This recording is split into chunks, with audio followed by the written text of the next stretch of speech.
Ang sorting ang unang hakbang sa 5S. Kailangan ito para maging epektibo ang susunod na mga hakbang. Mas madali linisin at ayusin ang lugar kapag maayos na ito sa simula pa lang. Ang malinis at organisadong lugar ay nagbibigay ng positibong pananaw sa trabaho.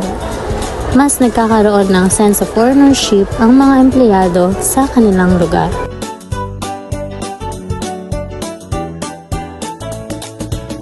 Sa ganitong pamamaraan, mas mabilis matapos ang mga gawain sa isang maayos na kapaligiran at mas nakakapag-focus ang mga empleyado dahil walang kalat.